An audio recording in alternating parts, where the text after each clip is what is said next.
मुसलमानों को निशाना करके बनाया गया। तलाक का कानून मुसलमानों की शरीयत पर हमला था। दफा 370 को कलअदम करना कश्मीर के मुसलमानों की हकमारी थी। मोदी ने 15 लाख रुपया लोगों के खाता में देने की बात कही थी, 15 पैसा नहीं दिया। करोड़ों लोगों को नौकरी देने की बात की, नौकरी नहीं दे सका। मोदी के पास गरीबों के मसाइल हल करने का तरीका नहीं है। रुपए की कीमत आज से 5 साल पहले 500 का नोट 500 लगता था, आज 500 का नोट 100 हो गया है।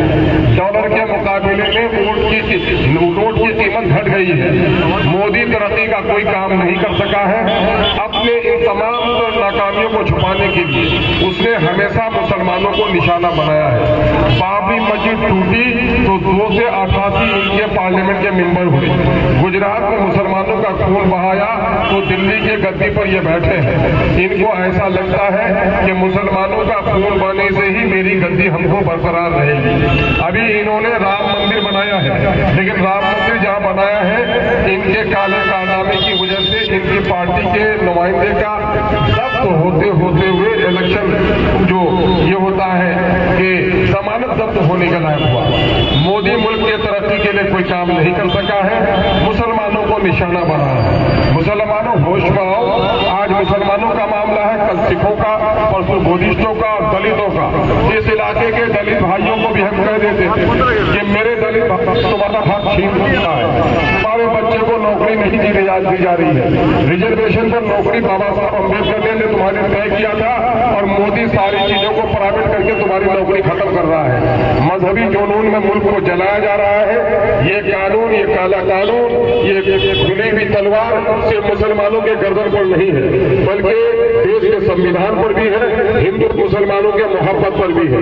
इन 70-78 सालों में जितना फसाद हुआ है उसको एक पन्ने में रख दो और दूसरे पन्ने में इस काले कानून को रखो। ये काला कानून का पल्ला भारी होगा। अब तक तलाक का मामला हुआ, हम नहीं गए अदालत, मौलवी साहब के पास, काजी साहब के पास तय कर लिए। एनआरसी के मामले में हमसे ना गैर मुस्लिम फंस गए। जब वो देखा कि किसी मामले में नहीं होता है तो अब ये मामला लाया है वक्फ का। वक्फ क्या है? अल्लाह के नाम पर जो जमीन जायदाद आदमी सवाब की नीयत से आम इंसानों के लिए दीनी तालीम के लिए मस्जिद के लिए दे देता है, वो वक्फ है। वक्फ शरई मसला है।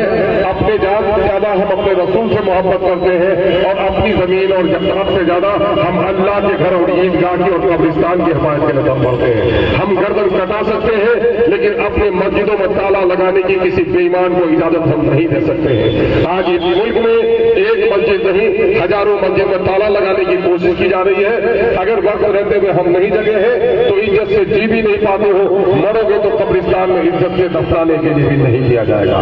यहाँ बस्ती बस्ती में कब्रिस्तान के नाम पर, मस्जिद के नाम पर, मकबरे के नाम पर, ईदगाहों के नाम पर झगड़े पैदा किए जाएंगे और हमको और दूसरे भाइयों को आपस में लड़ा जाएगा। ये जो वक्त है ये हमारा मजहबी मामला है। मंदिर में कोई मुसलमान दाढ़ी वाला जाकर पूजा नहीं कर सकता, हम इसे करने के लिए कहेंगे भी नहीं। ये कानून के खिलाफ है, ये शरीयत के खिलाफ है। लेकिन मोदी हमारे मस्जिदों और हमारे कब्रिस्तानों में गैर मुसलमानों को मेंबर बनाकर उसका फैसला करना चाहता है। हमको आपको तय करना पड़ेगा। इस मुल्क की सरहद पर भी हम दुश्मन को कदम जमाने नहीं देंगे। गर्दन कटानी पड़ेगी तो गर्दन कटाएंगे। हम हवलदार अस्फाक हमीदुल्लाह की हम औलाद है। अगर हमको इस मुल्क के संविधान को भी कोई मिटाना चाहेगा तो हम बापू के बनाए हुए देश को और भीमराव अम्बेडकर के संविधान को मिटने नहीं देंगे। और हम ये तय करते हैं कि मछली बगैर पानी के जिंदा रह सकती है, लेकिन मुसलमान बगैर शरीयत के जिंदा नहीं रह सकता है। और हम बच्चा हम खून अपना बहा देंगे, लेकिन हम अपने मस्जिदों पर कभी ताला लगने नहीं देंगे।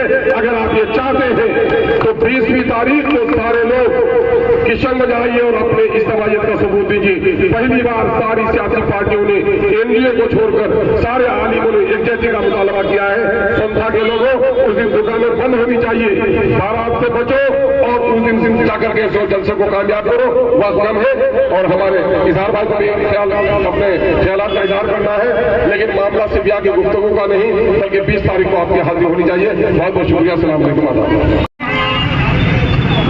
उप मुख्यमंत्री विजय शिवराज सिंह का कुछ दिन पहले जो स्टेटमेंट आया वो मुसलमानों को डराने और धमकाने का स्टेटमेंट था, दौड़ाने का।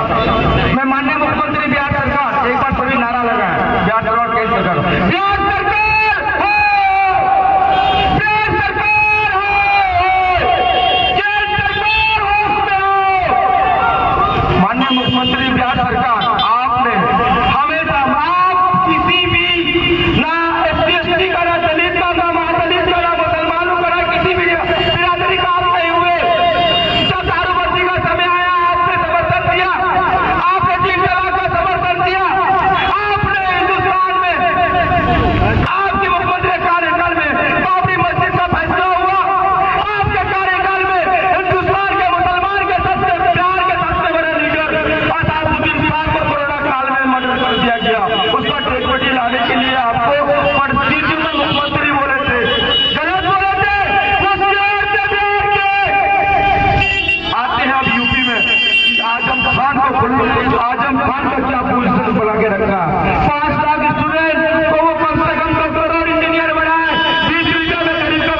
वजह बताइए।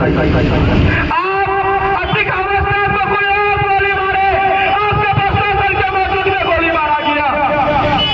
आप अतिक अहमद साहब को जेल के अंदर आपने पादन से मरवा दिया।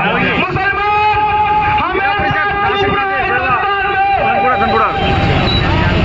हमारे आजम खान साहब एक बात बोले, स्टेटमेंट में उनका कई बार सुना, मुसलमानों